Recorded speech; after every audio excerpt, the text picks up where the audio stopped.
오늘 하나님 말씀은 신명기 22장 1절에서 4절까지 말씀입니다. 구약 성경 신명기 22장 1절에서 4절까지 말씀 우리 한 절씩 교독합니다.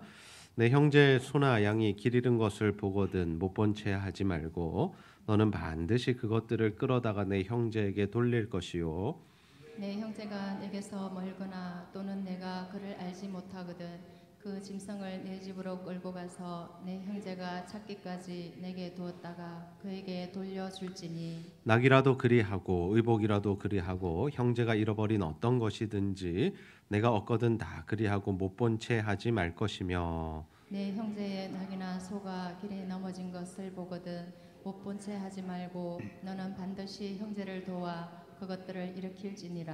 아멘. 네, 지난 금요일에 제가 해운대에 다녀왔습니다. 바쁜데 왜 해운대에 갔을까요? 다니엘셀 수련회, MT 리트릿이라고 부르는데요. 거기에 말씀을 전하러 다녀왔습니다. 다니엘셀은 아직 이 아이가 없는 젊은 부부들과 그리고 직장인들, 이 청년들 중에 이제 대학을 졸업하고 직장인이 되어서 이제 20대 후반 또는 30대 초반 되는 그 연령층들이 함께 모여서 또 한 셀을 이루고 있습니다. 그들이 이제 해운대에서 수련회를 하고 있다 하기에 제가 가서 말씀을 전하고 함께 기도하는 그 예배 시간을 가지고 왔습니다. 가보니까 정말 분위기가 좋았습니다. 여러분 왜 분위기가 좋았을까요? 네, 젊어서라고 생각하시죠? 예, 젊으면 뭐 어디에 있든지 분위기가 좋다라고 생각할 수 있겠습니다만은 꼭 젊어서만 분위기가 좋은 것이 아니었습니다. 서로가 서로를 위해서 정말 아름답게 수고하고 헌신하는 그러한 모습이 그들 가운데 있는 것을 보면서 담임 목사인 제 마음이 너무나 흐뭇하고 참 마음이 기뻤던 시간을 가졌습니다. 교회에 정말 오랜만에 온 청년이 있습니다. 그 청년이 지난 주일에 예배를 참석했는데 보통 그 주일에 참석하면 금요일 날 MT를 가면 잘 안 갑니다. 왜 안 갈까요? 어색하고 네, 뻘쭘하고 그래서 저 바쁩니다. 보통 이렇게 하고 빠지거든요. 그런데 그 청년이 왔어요. 지금도 예배를 드리고 있는데 그 청년이 왔어요. 그리고 또 다른 청년이 우리 교회 온 지 이제 몇 달 되지 않았는데 그 청년이 또 다른 청년 서로가 별로 안 친하다고 생각되어지는데 또 다른 청년을 자기 차에 태워서 교회로 와서 또 카풀해서 가는 이런 모습들을 보았고 또 가보니까 젊은 부부들이 서로를 위해서 이제 음식을 하나씩 장만해서 왔는데 그냥 뭐 주문해서 아무거나 사온 게 아니라 정말 집에서 뭔가를 만들어 오는 부부도 있었고 정말 정성스럽게 그 음식들을 준비했더라고요. 그런 모습들을 보면서 참 제 안에 한 가지 생각을 좀 하게 됐습니다. 어떤 생각을 하게 됐냐면요. 교회가 뭘까? 교회가 뭘까라는 생각을 하게 된 거죠. 하나님께서 허락하신 이 교회 공동체, 우리로 하여금 함께 한 시대에 태어나게 하셔서 또 이 자리에 모이게 하셔서 제자들 교회라는 이름으로 우리가 함께 신앙생활을 하고 있는데 과연 이 교회라는 것이 뭘까라는 생각을 하게 되었습니다. 우리 옆 사람 한번 바라보시죠. 네, 그냥 물끄러미 바라보십시오. 보시기만 하여도 좋으십니까? 예. 여러분이 옆에 있는 성도들하고 어떤 관계를 맺으면서 신앙생활에 나가고 계세요? 예.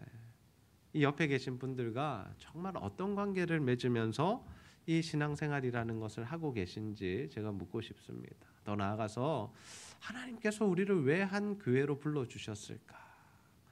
우리가 이 교회를 이루어 간다는 것은 과연 무엇일까라는 것을 오늘 말씀을 통해서 다시 한번 확인하기를 원합니다. 우리가 신명기 말씀으로 돌아왔어요. 이제 마가복음 묵상을 끝내고요. 다시 신명기 말씀 남은 말씀들을 우리가 묵상해 나가고 있습니다. 이 신명기 말씀이 어떤 말씀입니까? 이스라엘 백성들이 출애굽하고 이 광야 생활을 지나서 이제 가나안 땅에 들어가기 직전에 하나님께서 모세에게 주신 말씀 그리고 모세가 이스라엘 백성들에게 설교한 내용이 바로 이 신명기다라고 우리가 알고 있습니다. 하나님께서는 이스라엘 백성들을 가나안 땅으로 인도하십니다. 그것을 선물로 주시죠. 그러면 이제 그들이 그 땅에 들어가서 그 땅을 정복하고 다스리며 살아가게 됩니다. 그런데 하나님께서는 이 이스라엘 백성들이 마음대로 살아가라라고 말씀하시지 않아요. 이 말씀대로 살아가라라고 말씀하시는 거예요. 이 말씀대로 살아갈 때는 내가 복과 은혜를 베풀어 주겠지만 너희들이 이 말씀 떠나면 너희들 저주를 받을 거야라는 분명한 메시지를 던지고 계십니다. 우리가 예수를 믿었을 때 이런 이 말씀을 많이 들어왔잖아요. 자유를 누리게 된다라는 것이요. 우리가 예수를 믿으면 뭐로부터 자유를 누리냐면요. 죄와 사망으로부터 자유를 누리는 겁니다. 예수를 믿었기 때문에 우리는 죄로부터 자유해졌고 사망의 권세 아래서 벗어나서 생명의 성령의 법으로 살아가는 존재가 되었죠. 그러면 이 말씀의 역할은 무엇인가라는 겁니다.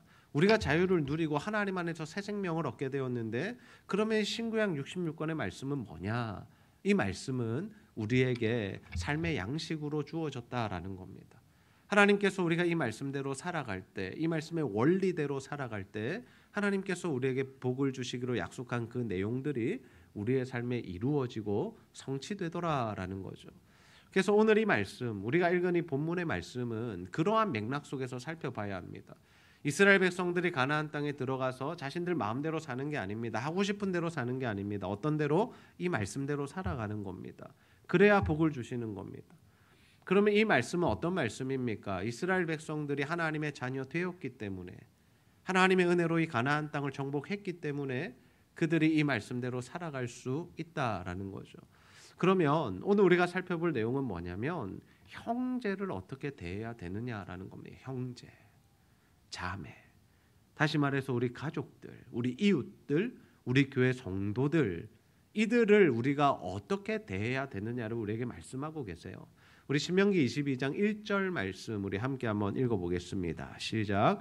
내 형제의 소나 양이 길 잃은 것을 보거든 못 본 채 하지 말고 너는 반드시 그것들을 끌어다가 내 형제에게 돌릴 것이요. 아멘. 아멘.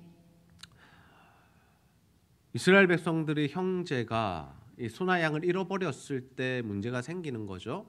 그럴 때 어떻게 하라는 겁니까? 그것을 형제에게 돌려주라라는 겁니다. 굉장히 쉬운 말씀이고 다 이해가 가는 말씀이죠.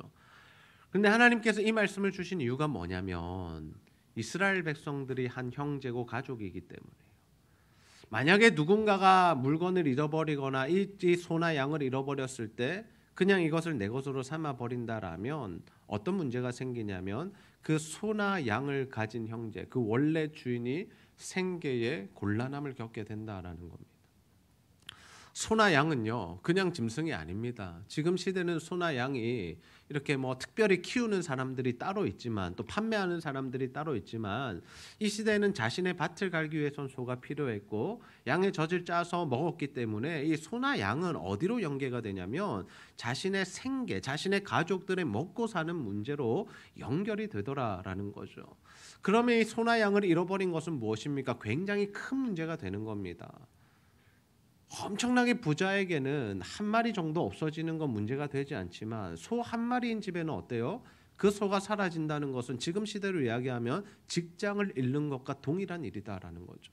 수입원이 끊어지는 것과 마찬가지다라는 겁니다. 그 부분에 대해서 하나님께서 주신 말씀이 뭐냐? 그 형제에게 반드시 돌려주라는 겁니다. 그가 생계를 이어갈 수 있도록 그가 가정들을 먹여 살릴 수 있도록 그렇게 배려하라라는 것이죠. 그런데 여기서 끝이 아닙니다. 2절 말씀을 보십시오. 2절 말씀에 보시면 하나님께서 이렇게 말씀하세요. 내 형제가 내게서 멀거나 또는 내가 그를 알지 못하거든. 조금 다른 상황입니다. 1절은요. 그 형제의 주인을 아는 거고 돌려줄 수 있는 가까운 거리에 있을 때의 일입니다. 그런데 2절의 말씀은 어떤 말씀이냐? 멀리 있거나 심지어 그 주인을 모르는 경우가 있다라는 거예요. 그럴 때는 어떻게 하라고요? 내 집으로 끌고 가서 내 형제가 찾기까지 내게 두었다가 그에게 돌려주라라고 말씀하고 있습니다. 여러분 이 소나 양을 우리가 잘 안 키워봐서 그렇지만요. 이 소나 양을 자신의 집에 보관해 준다는 것은 어떤 의미일까요? 우리 집 소는 먹이는데 그 집 소는 굶기나요?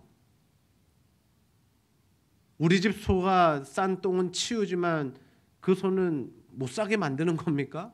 아니잖아요. 동일하게 먹여야 되고 보살펴야 되고 수고로운 일들이 있어야 한다라는 거예요.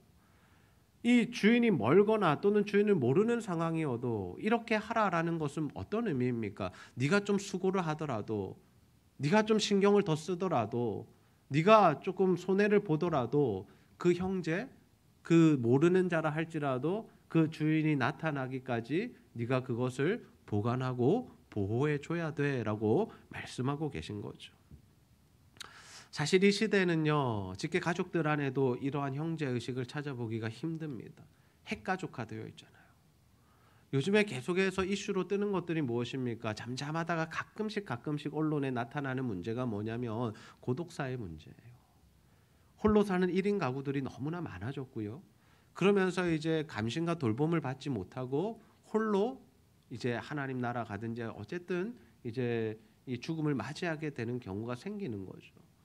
그런데 이게 뉴스에 날 때는 어떻게 나는 겁니까? 예, 집에서 악취가 나서 가봤더니 사람이 죽어 있더라. 이런 쇼킹한 이슈들로 우리에게 다가오게 되는 거죠.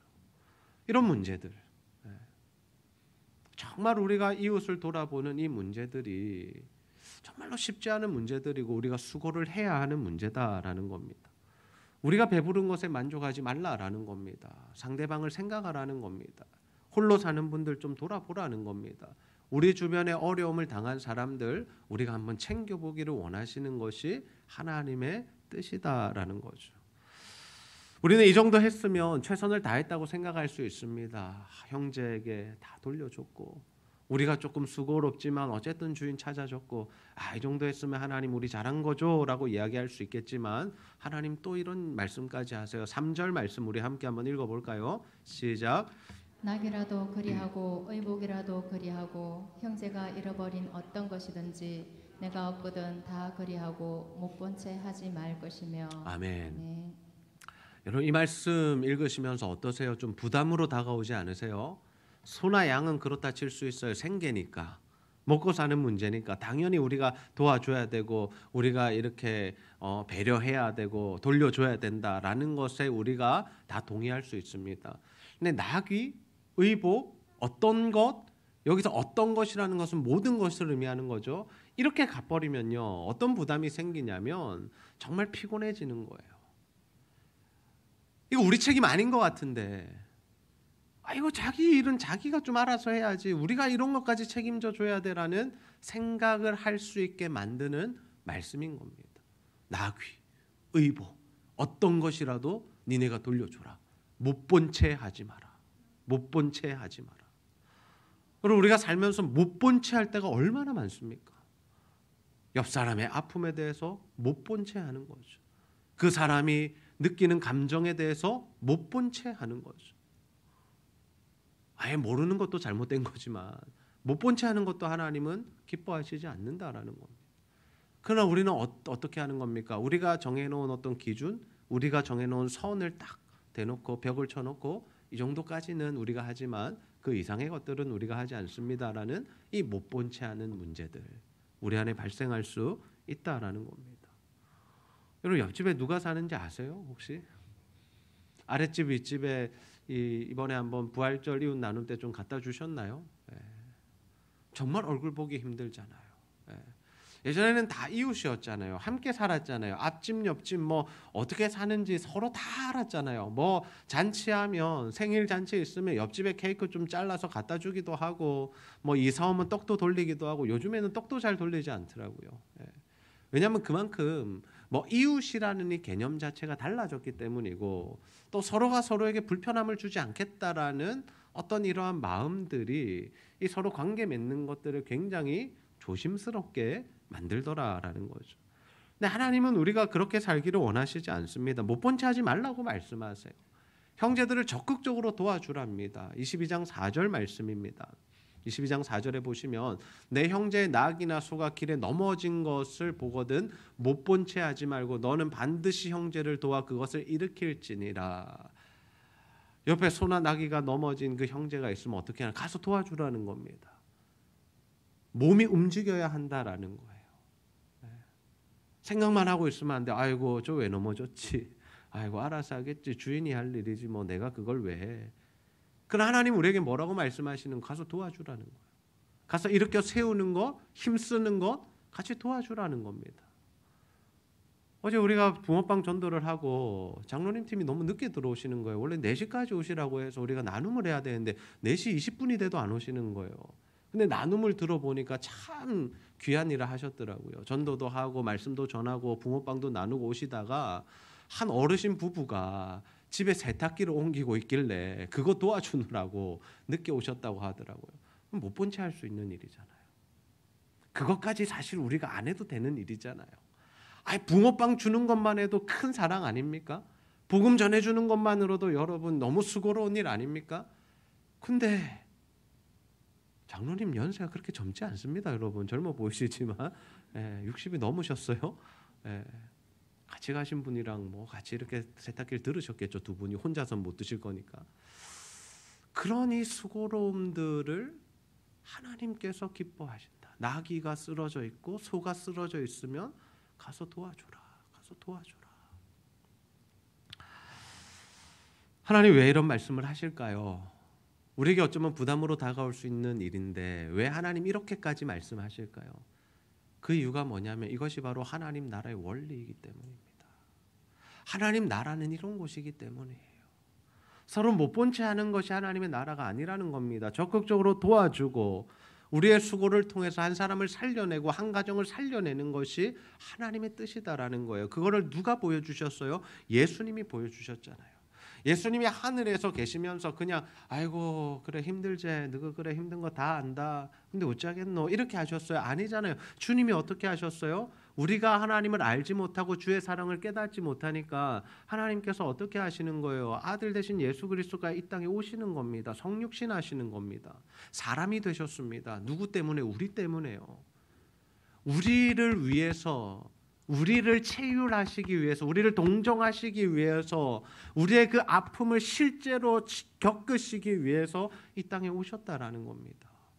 그리고 그냥 사셨습니까? 왕으로 사셨습니까? 멋지게 사셨습니까? 아무런 고난과 고통 없이 사셨습니까? 아니요. 십자가의 고난과 고통을 그대로 받으시고 마귀의 시험도 당하셨고 유다의 배신도 당하시면서 십자가의 그 모진 고난 다 당하시고 십자가에 달려 죽으셨지 않습니까? 그 예수 그리스도의 수고, 예수 그리스도의 그 헌신, 예수 그리스도의 그 한 발짝 더 나아가시는 그 모습을 통해서 누가 살아난 겁니까? 우리가 살아난 거죠. 우리가 예수를 믿게 되었고 우리가 하나님 나라의 백성이 되지 않았습니까? 예수님이 수고하지 않으셨다라면, 예수님께서 가만히 계셨더라면 우리에게는 구원이 임하지 않는 것이죠. 그 예수님의 십자가를 아는 자들이 가야 할 길이 뭐냐? 우리도 그 십자가를 지고 주님을 따르는 길을 가야 하는 줄로 믿습니다. 여러분 그것이 바로 우리가 가야 할 길이다라는 거예요.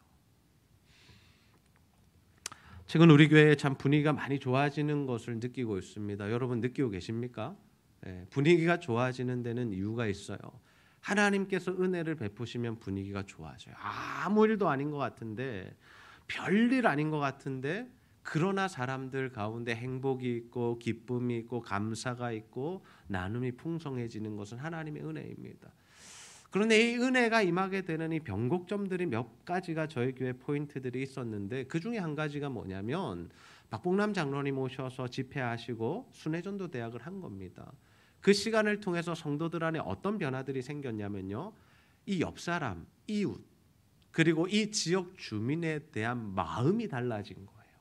열심히 전도하고 열심히 복음 전해서 많은 사람 데려오자 이게 아니라 한 영혼이 얼마나 귀한 존재인가를 전도에 참여하시는 분들이 알게 된 겁니다. 그러면서 어떤 변화, 실제적인 변화가 있는 줄 아세요? 예전에는 새 가족들이 오면요 데려오신 분들만 그 사람에 대해서 관심을 가졌어요. 그러나 지금은 어때요? 많은 성도님들이 오신 그 새 가족을 향하여 관심을 가지고 가서 인사하고 기뻐하고 정말 그 한 영혼이 돌아오는 것에 대해서 너무나 행복해하는 모습이 있다라는 거죠. 지난주에 제가 한 집사님의 그 표정을 잊을 수가 없습니다. 그 장성시장의 어르신들이 한 4분 5분 이렇게 지난주에 예배 오셨잖아요. 그 전도를 계속 나가시는 한 집사님이 계신데요. 그 집사님이 저를 보면서 어떻게 하시는 줄 알아요? 목사님, 할머니들 왔어요. 이러시는 거예요. 그래 할머니 왔지. 세 가지고 왔지. 그런데 이게 그분에게 얼마나 큰 감격인지, 정말 자신이 복음 전하고 기도하고 계속해서 관계 맺었던 분들이 교회에 한번 나오시는 그 사건으로 인해서 그 어떠한 것보다 감격스러워하는 그 마음을 볼 때 참 목회자인 제 마음도 함께 감격하게 되는 그러한 일들이 있었다라는 거예요. 여러분, 이것이 사실은 하나님께서 우리 교회에 부어주신 은혜입니다. 우리 교회의 분위기가 좋아지는 이유가 바로 여기에 있다라는 거죠. 저는 이것이 건강한 교회의 모습이라고 생각됩니다. 누구든지 왔을 때 환대할 수 있는 공동체, 맞아주고 기뻐해주고 함께 그들을 관심 가져주는 공동체가 정말 하나님이 원하시는 그런 교회 공동체가 아닐까라고 생각해요. 기존에 계셨던 분들이 친하게 지내지 말라는 의미가 아닙니다. 여러분, 우리끼리 친한 것도 좋아요. 우리끼리 친하셔야죠. 그러나 어디까지 가셔야 하냐면 우리끼리 친한 곳에서 누구든지 와도 그들을 수용할 수 있는 교회 분위기가 되어야 한다라는 거예요. 우리끼리만 친하면요, 다른 사람들이 오기 불편합니다. 그러나 우리끼리도 친하지만 다른 이들을 우리가 포함하고 다른 이들을 수용하고 안아줄 때 우리 안에 하나님 주시는 그 은혜들이 계속해서 흘러가게 된다라는 거죠. 예수님께서 강도 만난 자의 비유에서 누가 그의 이웃이냐고 물으시잖아요. 제사장과 레위인은 어떻게 했어요? 강도 만난 자를 스쳐 지나갔어요. 여러 가지 이유가 있었겠죠. 부정해질 수 있으니까, 이번 주에 예배 사역이 있으니까 그랬을 수도 있습니다. 또는 율법을 잘 지키느라 그를 접촉하지 않았을 수도 있습니다. 그러나 사마리아인이 나타나요. 어떻게 해요? 그 사람의 상처를 치유해주고 주막으로 데리고 가서 그 비용을 지불하고, 심지어 뭐라고 이야기해요? 돌아올 때 비용이 더 들면 내가 이 비용 지불할게, 나에게 비용을 청구해라 라고 이야기하는 그 사마리아인의 이야기를 하시면서 주님이 던지셨던 질문, 누가 이 강도 만난 자의 이웃이냐라고 물으시잖아요. 누가 정말 이웃이냐라는 거예요. 누가 이 지역 사람들의 이웃이냐는 겁니다. 누가 우리 주변 사람들의 진정한 이웃이 될 거냐라는 겁니다. 주님 우리에게 물으시는 거예요. 너는 정말 옆에 사람을 이웃으로 생각하고 있느냐라고요. 예수님, 우리가 그런 수고를 하기를 원하시는 거죠. 물론 우리가 모든 사람의 빚을 갚아줄 수 없어요. 모든 사람의 생계를 책임져 줄 수 없어요. 모든 연약한 교회들을 도울 수 없고요. 모든 선교사님들을 후원할 수 없습니다. 그러나 분명한 것은 뭡니까? 하나님이 우리에게 허락하신, 마음을 주시는, 감동케 하시는, 부담을 주시는 그분들을 위해서는 우리가 수고해야 한다라는 겁니다. 어떤 수고예요? 기도의 수고를 하셔야 돼요. 기도하셔야 됩니다. 물질의 수고도 하셔야 돼요. 환대의 수고도 하셔야 되고요. 관심의 수고도 보내셔야 되는 거예요. 그 일들을 통해서 하나님께서 그들을 살리실 뿐만 아니라 누가 살아나는 거예요? 그 일을 감당하는 우리가 살아나는 겁니다. 아멘입니까? 절대 하나님은 그 우리의 수고를요 그냥 헛되게 받으시지 않으세요. 우리가 수고할 때 반드시 그 수고를 받는 자들도 살려내시지만 어때요? 우리를 더욱더 살려내기를 원하신다라는 거예요. 전도하는 자에게 기쁨이 있고요. 기도하는 자에게 감격이 있고요. 하나님 앞에 헌신한 자들에게 하나님 주시는 영광이 있다라는 겁니다. 지난주 목요일에 우리 성년한 성도님의 장례식장에 조문을 다녀왔습니다. 작년에 붕어빵 전도를 통해 우리 교회 등록하셨고 또 함께 신앙생활 하시다가 12월에 수술을 하셨어요. 수술하고 나서 잠시 또 신방을 다녀왔었는데 결국 병원에 계시다가 돌아가게 되셨습니다. 이런 상황 가운데서도 우리가 할 수 있는 것은 무엇이냐? 정말 그분에게 복음을 전하고 그분에게 구원의 확신이 있는 것을 확인하는 것. 그것이 또 우리가 해야 할 본질적인 부분이죠. 김무경 장로님께서 복음 전하셨고 또 복음을 영접하셨고 또 병원에 계실 때도 신방 가셔가지고 다시 한번 영접기도 하시고 죽으면 천국 갈 수 있냐는 질문에 갈 수 있다라는 대답을 받고 오셔서 그나마 우리의 마음이 그렇게 무겁지 않게, 한 분이 천국 가신 것이 기쁜 일은 아닙니다마는, 이 세상에서 떠나신 것이 기쁜 일은 아닙니다마는, 그러나 죽음 이후에 천국에 갈지 지옥에 갈지 알지 못하는 상태로 돌아가시는 것보다 정말 천국에 간다는 그 확신을 우리에게 주신 것에 감사하면서 조문을 다녀왔습니다. 모든 가족들이 예수를 믿지 않습니다. 자녀 손들이 교회를 다니는 사람이 없어요. 그래서 제가 설교를 할 수 있을지, 어떤 말씀을 전할 수 있을지 몰랐습니다. 그러나 봉고차를 타고 가면서 기도하는 거예요. 하나님, 어쨌든 말씀을 전할 기회를 좀 주십시오. 하나님, 어쨌든 복음을 전할 기회를 주십시오. 그게 한 사람이든 전체의 대상이든 어떻게 하나님이 역사하실지는 모르니까 그렇게 기도하고 갔습니다. 조문을 마쳤습니다. 인사를 나눴습니다. 그리고 이제 식당으로 우리를 인도하려고 하는데 제가 잠시 멈추어 섰습니다. 그리고 함께 간 장로님에게 이렇게 했습니다. 말씀 전할 시간 좀 달라고 하십시오. 제가 이야기하는 것보다 또 연배 되시는 장로님 말씀하시니까 그분들이 이렇게 수긍을 하시더라고요. 그래서 하나님의 은혜 가운데 말씀 전할 시간을 가지게 됩니다. 제가 다 앉혔습니다. 우리가 하는 예배 형식은 없었습니다. 뭐 찬송가를 부르고 말씀을 읽고 그럴 수는 없었습니다. 아무도 모르니까요. 그냥 하나님의 말씀을 전했습니다. 천국 복음을 전했습니다. 어머니가 계신 그 천국에 가려면 예수를 믿으셔야 한다라는 그 복음의 메시지를 전했습니다. 그리고 그 가정을 축복하는 기도를 했습니다. 어떤 기도를 했을까요? 예수 믿고 천국 가게 해달라고, 그리고 이 형제들이 우애 있게 지내게 해달라고 정말 하나님 앞에 기도하고 그렇게 예배를 마쳤습니다. 그리고 나와서 이제 따님이 이제 붙으셔서 같이 우리를 영접해 주시길래 같이 대화를 하게 됐어요. 참 따님의 인상이 좋으시더라고요. 같이 대화를 하는 가운데 이런저런 대화를 하고 그러면서 제가 이제 사진을 보여드렸습니다. 제가 이렇게 병원에 계실 때 신방 다녀왔어요. 관계 맺기 위함이죠. 그리고 우리 교회 홈페이지에 있는 이 새가족 등록한 이 사진을 보여드리니까 이 사진은 어떻게 보시냐면 핸드폰을 이렇게 해가지고 아시죠? 이거 어떤 건지 아시죠? 사진을 확대해서 어머니의 모습을 쫙 보시는 거예요. 그러면서 참 이렇게 이 마음에 이 어머니의 그 얼굴을 한 번 더 확인하면서 이 먹먹한 마음이 드셨던 것 같아요. 그리고 이제 이 장로님께서 같이 셀 모임 하면서 또 한번 나가서 식사하시고 대접하시고 이런 기회가 있으셨나 봐요. 그래서 그 식사 장소에서 같이 찍었던 또 사진을 막 보여드리고 같이 교제하고 만났던 이야기들을 하니까 이 따님이 뭐라고 말씀하시냐면 이렇게 딱 표현하셨어요. 우리 엄마가 행복하셨네요. 이렇게 표현하시더라고요. 우리 엄마가 행복하셨네요. 자기는 교회 다니는지도 몰랐답니다. 한 번도 말씀 안 하셨대요. 그러나 이 교회라는 공동체, 제자들 교회 와서 신앙생활 하시면서 우리 엄마가 참 행복하셨네요. 참 그 말씀을 듣는데 하나님께서 우리의 수고를 이렇게 사용하시는구나. 한 사람의 마음을 변화시키시고 한 사람의 마음 가운데 교회에 대한 좋은 인식을 넣게 하시고 언젠가는 주께로 돌아오게 하실 텐데 그 일에 한 걸음을 사용하시는 것이 하나님이시구나라는 그러한 마음을 받게 되었습니다. 여러분, 우리가 수고할 때 하나님이 이렇게 한 영혼을 살리시고 한 영혼을 구원하신다는 사실을 믿으시기를 바랍니다. 여러분의 그 수고, 여러분의 삶 가운데 꼭 내가 하지 않아도 될 일, 꼭 내가 돌아보지 않아도 되고 꼭 내가 배려하지 않아도 되고 꼭 내가 섬기지 않아도 되는 그 수고, 그 수고의 발걸음들을 여러분들이 하실 때 정말 그 수고의 발걸음을 통해서 누가 일하시는 거예요? 하나님이 일하시는 거예요. 하나님이.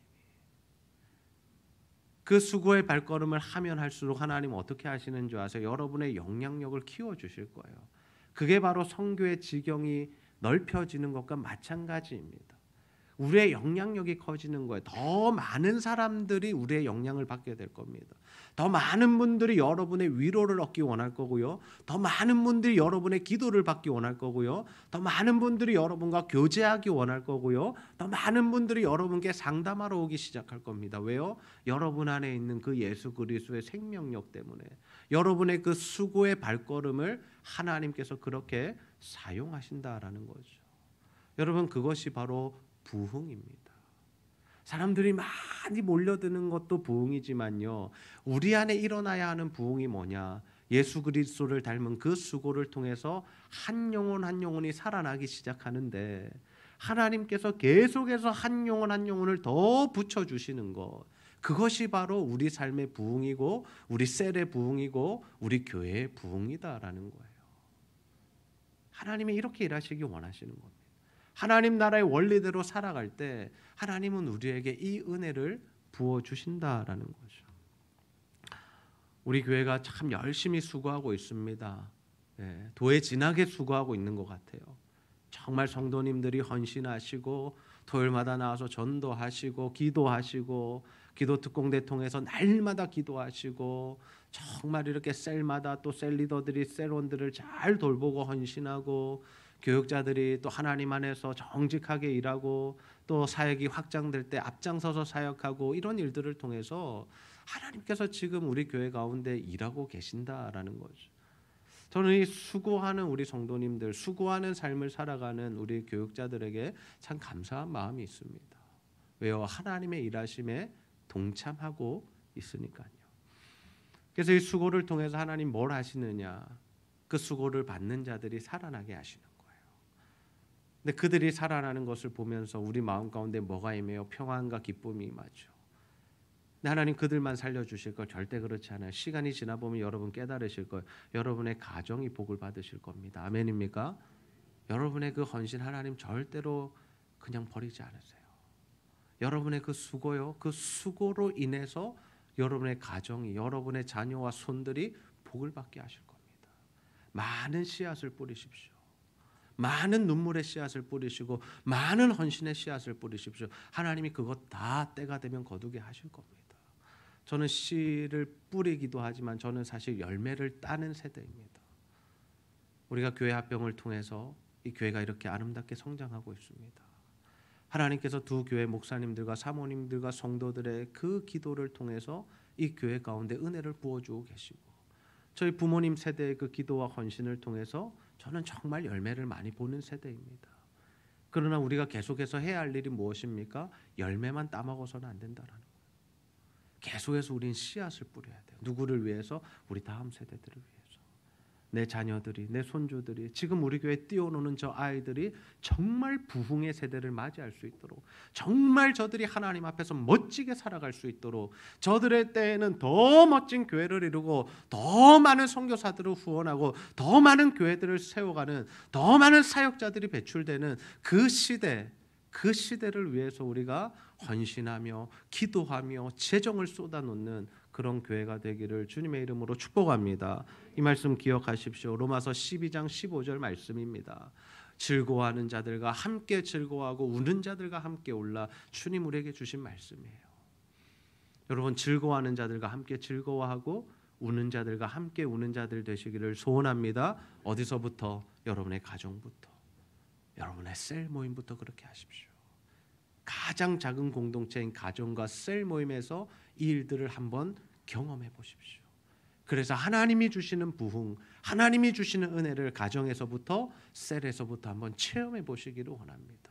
정말 그래서 정말 우리가 하나님 말씀대로 살아서 이 하나님의 원리대로 살아서 수고하는 인생들 다 되셔서 하나님이 주시는 열매도 받으시고 하나님 주시는 은혜도 받으시고 정말 여러분을 통해 한 영혼이 살아나는 그 기쁨, 그 만족, 그 행복 누리며 살아가게 되시기를 주님의 이름으로 축복합니다.